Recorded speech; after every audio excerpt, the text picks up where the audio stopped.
नमस्कार, स्वागत है आपका राज्यसभा टीवी में। आपके साथ मैं हूं अभिलाषा पाठक। आइए शुरुआत करते हैं इस वक्त की हेडलाइंस के साथ।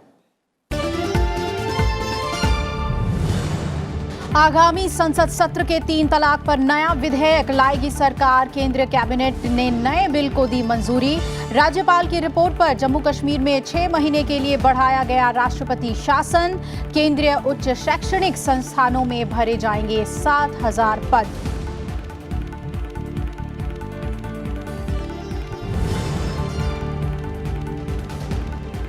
गुजरात में चक्रवाती तूफान वायु के असर से निपटने के लिए जोरों पर तैयारियां। तटवर्ती इलाकों से निकाले गए 3 लाख से ज्यादा लोग। पोरबंदर और महुआ तट के बीच कल सुबह टकराने का अनुमान। प्रधानमंत्री ने ट्वीट कर लोगों को एजेंसियों की ओर से दी जा रही सूचनाओं और निर्देशों का पालन करने की दी सलाह।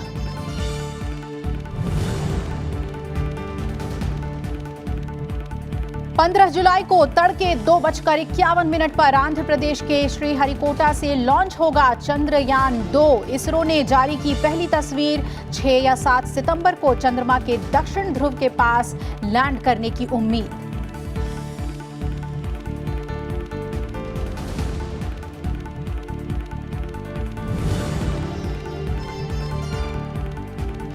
जम्मू कश्मीर के अनंतनाग में सुरक्षा बलों पर बड़ा आतंकी हमला। पेट्रोलिंग पार्टी पर हुए हमले में सीआरपीएफ के 5 जवान शहीद, 4 घायल। मुठभेड़ में 1 आतंकी ढेर।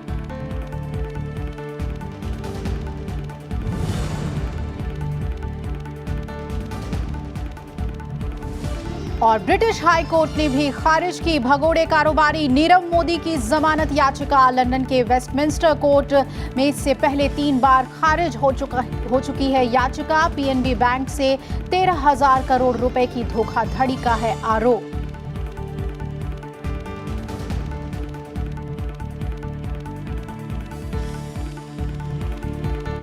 और बुलेटिन में सबसे पहले बात करेंगे आज हुई केंद्रीय कैबिनेट की बैठक की, जो कि पार्लियामेंट एनेक्सी में हुई है। इससे कई अहम फैसले लिए गए हैं और इसके अलावा केंद्रीय मंत्रिपरिषद की आज पहली बैठक भी हुई। प्रधानमंत्री नरेंद्र मोदी की अध्यक्षता में हुई बैठक में सरकार के रोड मैप के बारे में चर्चा हुई।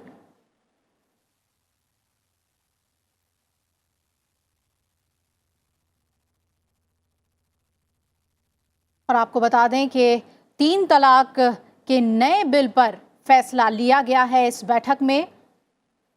केंद्रीय मंत्रिमंडल की आज की बैठक में यह फैसला लिया गया है और मुस्लिम महिलाओं को ट्रिपल तलाक से निजात दिलाने के लिए अध्यादेश की जगह बिल लाया जाएगा और विपक्ष ने जो आपत्ति जाहिर की है उस पर भी ध्यान दिया जाएगा। इसके अलावा जम्मू कश्मीर आरक्षण संशोधन विधेयक 2019 को मंजूरी दी गई है। इसमें जम्मू, सांबा, कठुआ में अंतर्राष्ट्रीय सीमा से सटे इलाकों में रहने वालों को 3% आरक्षण का प्रावधान है। इसके अलावा विश्वविद्यालय और कॉलेजों में 7,000 शिक्षकों के पदों को भरा जाएगा। इसमें विभागों के बजाय विश्वविद्यालय और कॉलेजों को इकाई माना जाएगा। ट्रिपल तलाक से मुक्ति देने के लिए ट्रिपल तलाक बंदी का यानी तलाक की बिद्दत को पाबंदी लगाने का इस बार बिल लाया जाएगा। जो अध्यादेश पहले निकला है और उसमें जो भी विपक्षों ने जो अपनी भावनाएं व्यक्त की थी, आपत्तियां व्यक्त की, उसका भी संज्ञान लिया और ये सबका साथ, सबका विकास, सबका विश्वास, इसका ये परिचायक है। ये इंसानियत का तकाजा है, ये इंसाफ की जरूरत है और ये जेंडर इक्वालिटी और जेंडर जस्टिस की बात है। वहीं जम्मू कश्मीर में लगे राष्ट्रपति शासन को 6 महीने के लिए फिर से बढ़ा दिया गया है। कैबिनेट मीटिंग में राष्ट्रपति शासन बढ़ाने का फैसला लिया गया। 6 महीने के लिए और बढ़ेगी क्योंकि 2 जुलाई को समाप्त हो रही थी। तो राष्ट्रपति शासन जम्मू कश्मीर में, हाँ, राज्यपाल शासन। और इस पर विस्तार से चर्चा के लिए रुक कर लेते हैं। पंचानन मिश्रा मेरे सहयोगी जुड़ रहे हैं ज्यादा जानकारी के साथ। पंचानन, दो अहम फैसले, एक ट्रिपल तलाक को लेकर, दूसरा राष्ट्रपति शासन जम्मू कश्मीर में लगाने को लेकर लिए गए। इसके अलावा किन बातों पर आज कैबिनेट की मीटिंग में फैसले हुए हैं, जानना चाहेंगे आपसे। देखिए अभिलाषा, यह दूसरी कैबिनेट की बैठक थी और मंत्रिपरिषद की पहली बैठक थी आज यहाँ पार्लियामेंट की एनेक्सी की बिल्डिंग में हुई प्रधानमंत्री की अध्यक्षता में। और उसमें सबसे पहले आपको बता दें, जो कैबिनेट में अहम फैसले हुए हैं उसमें सबसे बड़ा फैसला जो है वो ट्रिपल तलाक को लेकर ही था। क्योंकि सत्र में जब सरकार ये नया बिल लेकर आई थी, लोकसभा से तो पारित हो गया, लेकिन राज्यसभा में इसका लगातार विरोध था और कांग्रेस ने इस पर आपत्तियां जताई। सरकार नया बिल लेकर आई लेकिन उसके बावजूद भी पारित नहीं हो पाया, तो कम से कम 4 बार इस पर ऑर्डिनेंस जारी करना पड़ा। और अब सरकार जो नए 17वीं लोकसभा शुरू हुई है उसमें नया बिल लेकर आएगी। तो ये एक ट्रिपल तलाक शुरू हुआ, लेकिन उसके साथ ही जैसा कि आपने बताया कि जम्मू कश्मीर में जो राज्यपाल का शासन है वो 6 महीने और बढ़ेगा। साथ ही आपको याद होगा कि 200 पॉइंट रोस्टर सिस्टम को लेकर काफ़ी चर्चा हुई थी और उस पर यूनिवर्सिटीज़ में रिजर्वेशन को डिपार्टमेंट की यूनिट नहीं मानने को लेकर एक बात हुई थी। और ये अल्टीमेटली सरकार ने फैसला किया कि डिपार्टमेंट के बजाय पूरी यूनिवर्सिटी को एक यूनिट माना जाएगा और रिजर्वेशन उस 200 पॉइंट रोस्टर सिस्टम के आधार पर होगा। उससे जुड़ा हुआ सरकार बिल भी लेकर आई थी, लेकिन वो ऑर्डिनेंस उस पर पारित किया गया और सिस्टम को लागू किया गया। उसका फायदा सरकार ने यह बताया कि लगभग 7000 वैकेंसीज ऐसी होंगी जो सेंट्रल यूनिवर्सिटीज और कॉलेजेस में होंगी जो कि तुरंत भरी जा सकती हैं। तो रिजर्वेशन को लेकर एक बड़ा फैसला है और एक इसी तरह का एक फैसला आधार को लेकर भी है। आधार में ये मैंडेटरी नहीं, सुप्रीम कोर्ट का आदेश था, उसके बाद से आधार को मैंडेटरी नहीं बनाया जाएगा। उसी को लेकर जो प्रावधान किए गए हैं और कई और बिल जो नए बिल हैं वो इस सत्र में रखे जाएंगे। जैसे उसमें एक अनऑथराइज अगर कोई रहता है पब्लिक प्रोमाइसेस पे और सार्वजनिक घरों पर जो सरकार की संपत्ति है उनको जल्दी से जल्दी खाली कराया जा सके। होम्योपैथी से जुड़ा बिल है, डेंटिस्ट काउंसिल से जुड़ा बिल है। तो कई अहम बिल जो इस सत्र में रखे जाएंगे। संसद का सत्र शुरू हो रहा है 17 तारीख से, उसमें और कई ऑर्डिनेंसेस को भी मंजूरी दिलाई जाएगी। तो ये सारे फैसले को मिलाकर कैबिनेट में लिए गए। अभिलाषा जी, बहुत बहुत शुक्रिया आपका पंचानन, विस्तार से हमें जानकारी देने के लिए। इन बड़े फैसलों के अलावा कई अन्य फैसले लिए गए जैसा कि पंचानन ने हमें बताया। आगे बढ़ते हैं। बीजेपी संसदीय दल की कार्यकारी समिति का गठन हो गया है। प्रधानमंत्री नरेंद्र मोदी पार्टी नेता रहेंगे। वहीं रक्षा मंत्री राजनाथ सिंह को लोकसभा में उपनेता की जिम्मेदारी दी गई है। उधर ऊपरी सदन राज्यसभा में थावरचंद गहलोत को पार्टी का नेता और पीयूष गोयल को उपनेता नियुक्त किया गया है। थावरचंद गहलोत मोदी सरकार में सामाजिक न्याय एवं अधिकारिता मंत्री की जिम्मेदारी संभाल रहे हैं। उन्हें दूसरी बार मोदी कैबिनेट का हिस्सा बनाया गया है।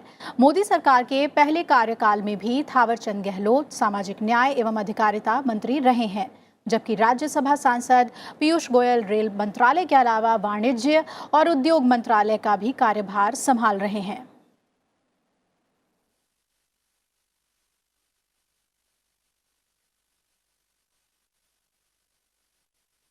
चक्रवाती तूफान वायु के मद्देनजर गुजरात सरकार ने तटीय इलाकों में लोगों को सुरक्षित स्थान पर भेजने के लिए बड़ा अभियान चलाया है।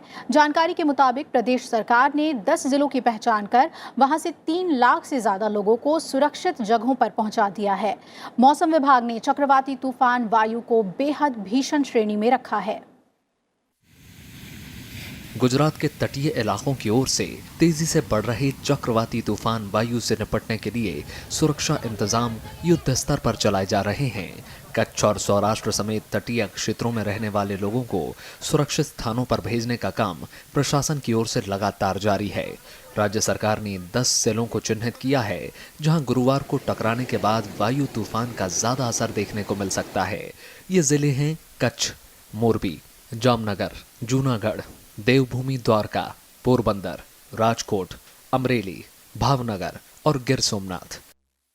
मुख्यमंत्री विजय रूपाणी ने राहत कार्यों की निगरानी के लिए गांधीनगर में बनाए गए नियंत्रण कक्ष का जायजा लिया और वीडियो कॉन्फ्रेंसिंग के जरिए अधिकारियों से तूफान के मद्देनजर सुरक्षा हालात की समीक्षा बैठक की। हमने 10 डिस्ट्रिक्ट को आइडेंटिफाई किया है। उनमें सभी कच्चे मकान, सभी जो कोस्टल पट्टी पर, दरियाई पट्टी पर जो गांव है, उन सबको शिफ्टिंग करने का डिसीजन लिया है। भारी बारिश और साइक्लोन के वजह से कोई जानहानि न हो, कम से कम नुकसान हो, इसका प्रिपरेशन तैयारियां हो चुकी है। राज्य में एनडीआरएफ की टीमें पहुंच चुकी हैं। तटीय इलाकों में एनडीआरएफ, एसडीआरएफ समेत प्रशासन की कई टीमों को तैनात किया गया है। सेना, नौसेना, वायुसेना, कोस्ट गार्ड और बीएसएफ को हाई अलर्ट पर रखा गया है। राज्य सरकार की मदद के लिए प्रधानमंत्री कार्यालय और गृह मंत्रालय लगातार संपर्क बनाए हुए है। साइक्लोन जो लैंडफॉल करेगा वो वीरावल और दीव के बीच के इलाके में लैंड होगा और वही इलाका ज़्यादा प्रभावित होगा। तो जो कोस्टल के ज़िले हैं वहाँ पे एनडीआरएफ की टीमों की संख्या ज़्यादा रखी गई है, जैसे गिर सोमनाथ, पोरबंदर, अमरेली, भावनगर, जूनागढ़ इत्यादि। चक्रवाती तूफान वायु के गुरुवार सुबह गुजरात के तटीय इलाकों से टकराने का अनुमान है। मौसम विभाग के मुताबिक चक्रवाती तूफान वायु 145 से 170 किलोमीटर प्रति घंटा की रफ्तार से गुरुवार सुबह गुजरात के पोरबंदर से लगे तटीय क्षेत्रों से टकरा सकता है। इसके चलते अगले 2 दिनों में गोवा और कोंकण में भी भारी बारिश की संभावना है। Bureau report, Rajya Sabha TV. वायु तूफान से निपटने के लिए केंद्र सरकार, राज्य सरकार और सुरक्षा एजेंसियों की ओर से जारी की जा रही सूचनाओं और निर्देशों का पालन करने के लिए प्रधानमंत्री नरेंद्र मोदी ने ट्वीट के जरिए लोगों से अपील की है। उन्होंने कहा है कि सुरक्षा एजेंसियां रियल टाइम सूचना मुहैया करा रही है। आपसे आग्रह है कि आप इनका पालन करें।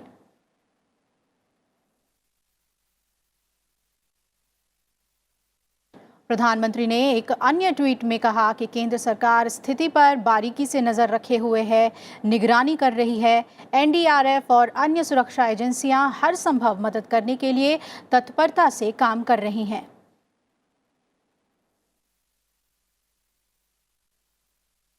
किर्गिस्तान के बिश्केक में 13 और 14 जून को होने वाले शंघाई सहयोग संगठन के वार्षिक शिखर सम्मेलन में शामिल होने के लिए प्रधानमंत्री नरेंद्र मोदी कल रवाना होंगे।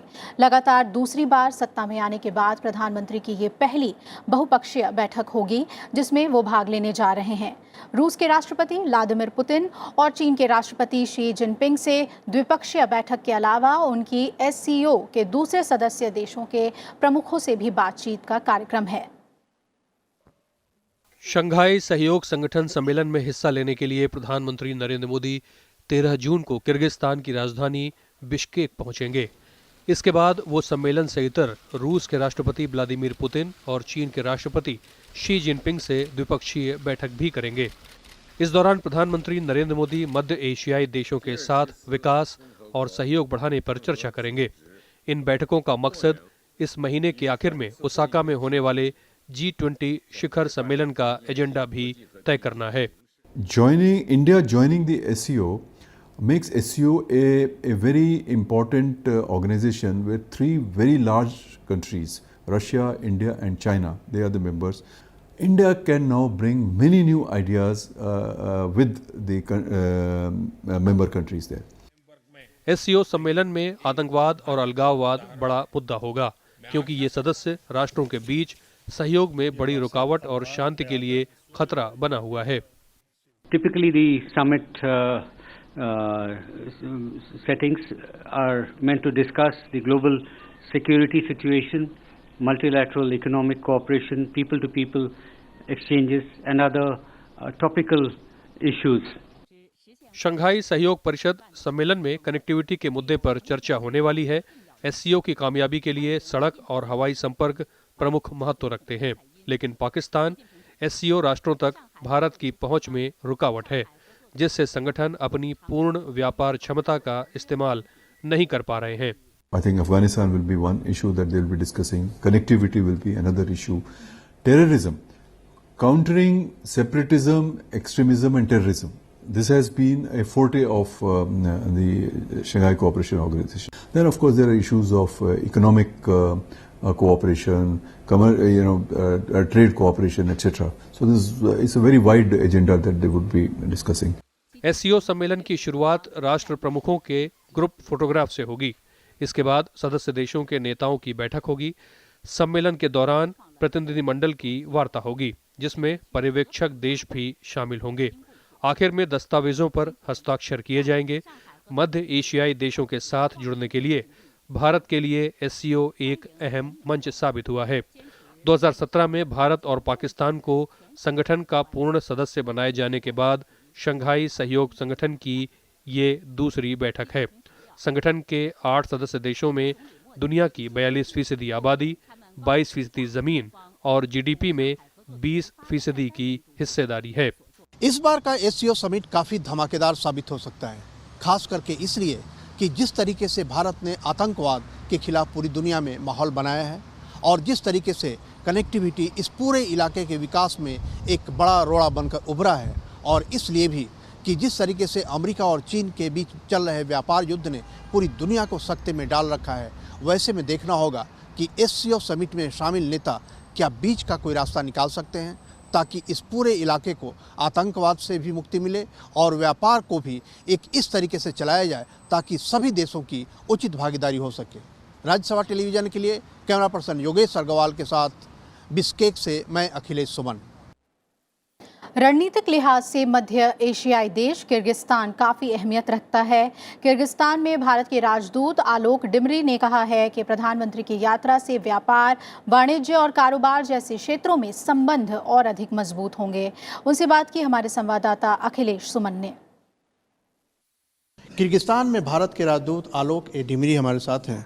आलोक जी, किर्गिस्तान और भारत के संबंधों के बीच में खास बात क्या है जिसके कारण प्रधानमंत्री नरेंद्र मोदी पहले भी आए थे, अभी किर्गिस्तान के राष्ट्रपति ओथ टेकिंग सेरेमनी में भी गए और फिर नरेंद्र मोदी जी फिर आ रहे हैं, तो क्या खास बात है दोनों देशों के बीच?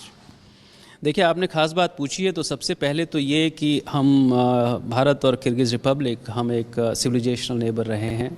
हमारे हिस्टोरिकल ट्रेडिशनल लिंकेजेस बहुत डीप रहे हैं। राइट फ्रॉम हिस्टोरिकल टाइम्स हमारे ट्रैवलर्स, ट्रेडर्स, प्रीचर्स, उन्होंने इन मार्गों का इस्तेमाल किया, इन मार्केट्स का इस्तेमाल किया। और जैसा कि आपको विदित है कि सेंट्रल एशिया का ये एक बहुत महत्वपूर्ण रास्ता रहा है ग्लोबल कनेक्टिविटी के लिए, और इसमें बहुत सारे ट्रेडिशनल मार्ट्स जिनको बाज़ार कहते थे, और चूँकि हिंदुस्तान का भारतवर्ष का बहुत गहरा रिश्ता रहा है। द्विपक्षीय वार्ता भी होने वाली है प्रधानमंत्री नरेंद्र मोदी की, तो द्विपक्षीय वार्ता से क्या आशा कर रहे हैं, क्या खास निकल के आएगा? देखिए, प्रधानमंत्री श्री नरेंद्र मोदी जी ने एक ऐतिहासिक दौरा किया था सेंट्रल एशिया का 2015 में। उसके बाद से हाई लेवल एक्सचेंजेस लीडरशिप के बीच मेंटेन रहे हैं। अभी रिसेंटली किर्गिज़ राष्ट्रपति श्री जीनबेकोव जी खास आमंत्रित मेहमान के तौर पर शपथ ग्रहण समारोह में दिल्ली में थे 30 मई को। और अब प्रधानमंत्री श्री नरेंद्र मोदी जी एससीओ लीडर्स के शिखर सम्मेलन के लिए और उसके बाद एक द्विपक्षीय विजिट के लिए किर्गिज़ रिपब्लिक उधार रहे हैं। भारत के बिजनेसमैन भी काफ़ी इस इलाके में रुचि ले रहे हैं, किर्गिस्तान में उनकी रुचि किस तरीके से है और किस तरीके से फैसिलिटेट कर रहे हैं आप उनको? देखिए, एक नया मार्केट है इसमें, जैसा कि आपको विदित है कि ये post Soviet central Asian republics के नाम से जाने जाते हैं, और अभी रिसेंटली इन्होंने यूरेशियन इकोनॉमिक यूनियन की सदस्यता किर्गिज़ रिपब्लिक ने ली है। तो एक 180 मिलियन कंज्यूमर्स का एक मार्केट यहाँ पर जनरेट हो रहा है, जो एक आपको पूरे सेंट्रल एशिया में और उसके साथ रूसी मार्केट में आपको एक एंट्री देता है।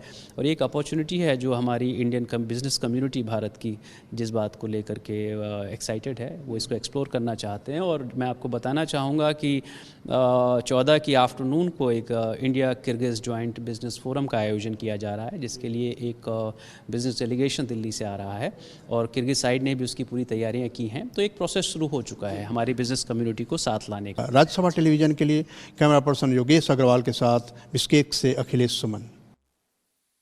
सरकार ने नवोदय विद्यालय की तर्ज पर अनुसूचित जनजाति के लिए एकलव्य मॉडल आवासीय स्कूल स्थापित करने का निर्णय लिया है, जो अनुसूचित जनजातियों के कल्याण मंत्रालय 100 दिनों के लक्ष्य में शामिल है। जनजातीय मामलों के केंद्रीय मंत्री अर्जुन मुंडा ने आज दिल्ली में आदिवासी समाज की कल्याणकारी योजनाओं की जानकारी देने वाले ऑनलाइन पोर्टल का लोकार्पण करते हुए ये बात कही। इस पोर्टल से आदिवासियों के लिए छात्रवृत्ति, डायरेक्ट बेनिफिट ट्रांसफर योजनाओं में पारदर्शिता आएगी। आदिवासी समुदाय को देश की मुख्यधारा के साथ जोड़ने के मकसद से जनजातीय कल्याण मंत्रालय ने e governance portals for ST welfare schemes portal का बुधवार को लोकार्पण किया।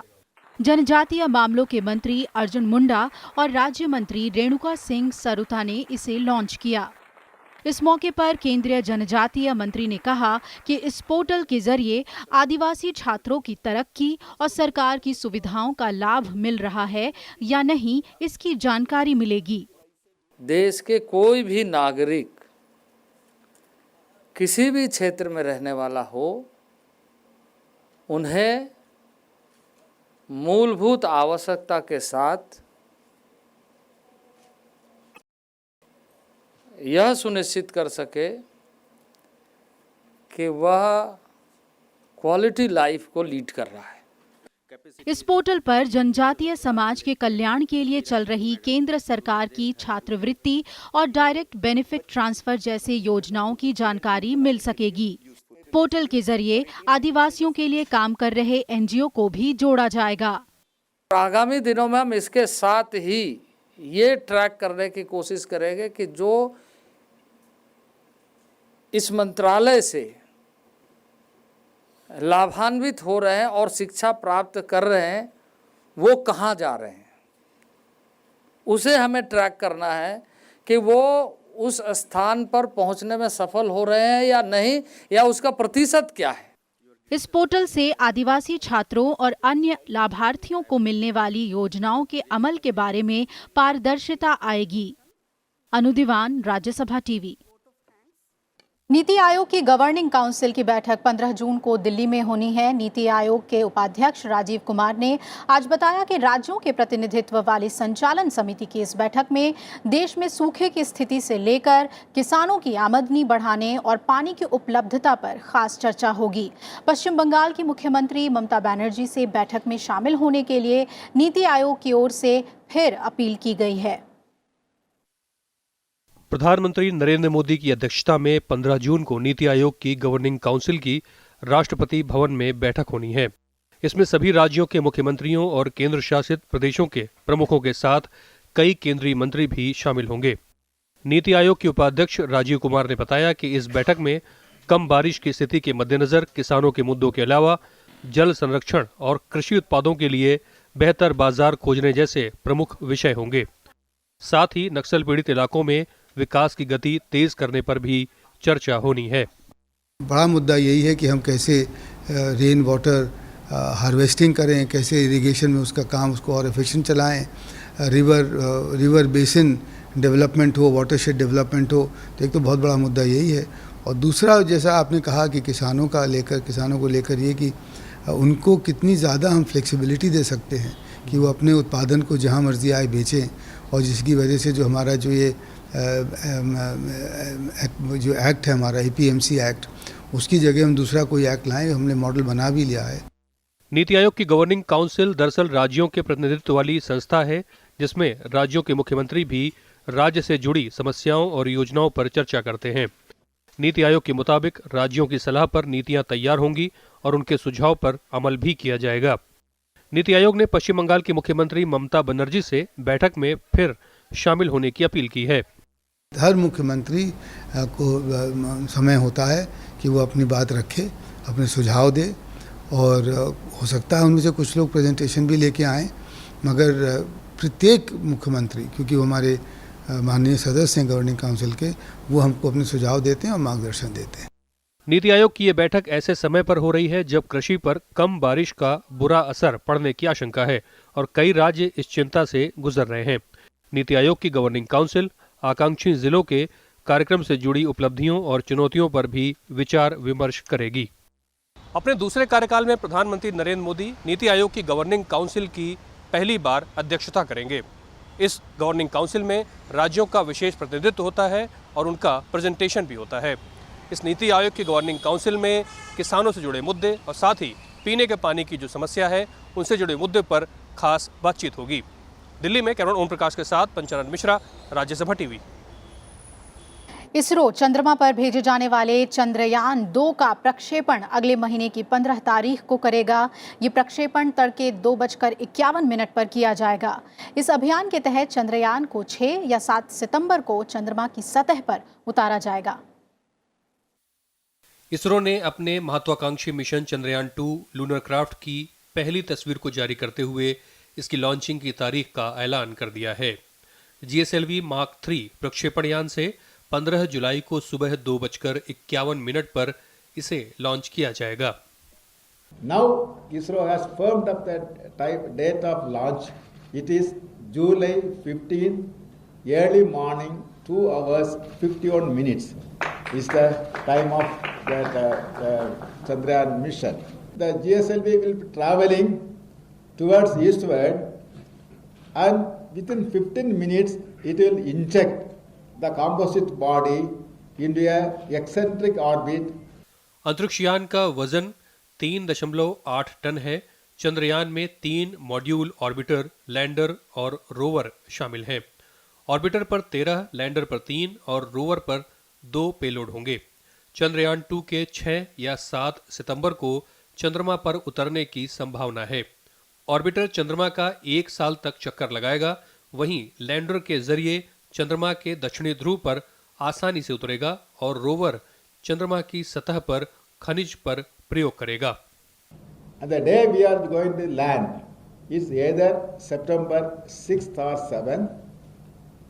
That day happens to be the beginning of the lunar day, and for one full lunar day, this lander and rover will be functioning and carrying out scientific experiments. And that is the life of this lander and rover, whereas this orbiter will be going around the moon for 1 year. Chandrayaan 2 project की लागत 603 करोड़ रुपए है, जो करीब 10 साल पहले launch किए गए चंद्रयान 1 का एडवांस वर्जन है। चंद्रयान 1 में 11 पेलोड चंद्रमा में भेजे गए थे। Bureau report, Rajya Sabha TV. BJP ने पश्चिम बंगाल में चुनाव के बाद हुई हिंसा और पार्टी कार्यकर्ताओं पर हमलों के विरोध में बुधवार को कोलकाता में मार्च निकाला। रैली में बीजेपी कार्यकर्ताओं और पुलिस के बीच झड़प हुई। पुलिस ने उन्हें तितर-बितर करने के लिए आंसू गैस के गोले दागे और पानी की बौछार की। प्रदर्शन में बीजेपी के प्रदेश अध्यक्ष दिलीप घोष, कैलाश विजयवर्गीय और मुकुल रॉय के अलावा राज्य के नवनिर्वाचित 18 सांसदों ने भी हिस्सा लिया। पश्चिम बंगाल में कई जगहों पर चुनाव के बाद हिंसा जारी है। एक बार फिर से पश्चिम बंगाल के मालदा के इंग्लिश बाजार पुलिस थाना इलाके में बीजेपी कार्यकर्ता का क्षत विक्षत हाल में शव मिला है। इस बीच पश्चिम बंगाल में जारी हिंसा के बीच राज्यपाल केसरीनाथ त्रिपाठी ने सर्वदलीय बैठक बुलाई है। गुरुवार को राजभवन में शाम 4 बजे होने वाली इस बैठक के लिए बंगाल की सभी पार्टियों तृणमूल कांग्रेस, भारतीय जनता पार्टी, सीपीआई, कांग्रेस को न्योता भेजा गया है।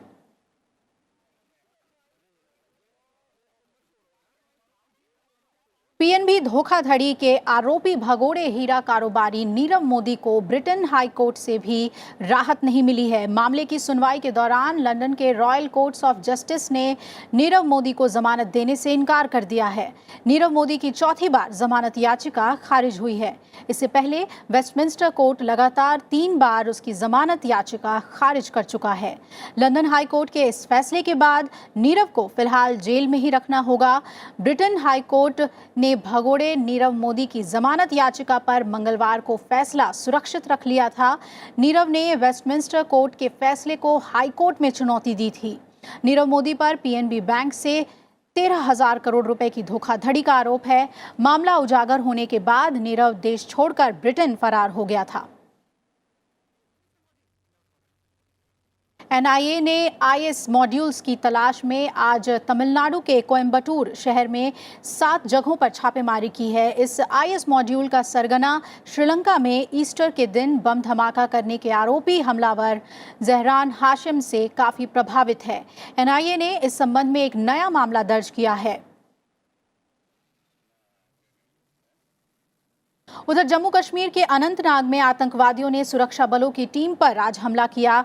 बाइक सवार 2 नकाबपोश आतंकियों ने सीआरपीएफ और पुलिस बल के जवानों पर ताबड़तोड़ फायरिंग शुरू कर दी। इस हमले में 5 जवान शहीद हो गए हैं, वहीं 4 जवान घायल बताए जा रहे हैं, जबकि एनकाउंटर में जवानों ने एक आतंकी को मार गिराया है। अप्रैल में औद्योगिक उत्पादन में अच्छी बढ़त देखने को मिली है। अप्रैल में आईआईपी 3.4% रहा है, जो 6 महीने में सबसे ज्यादा है। आईआईपी ग्रोथ की मुख्य वजह माइनिंग और बिजली उत्पादन में बढ़ोतरी रही।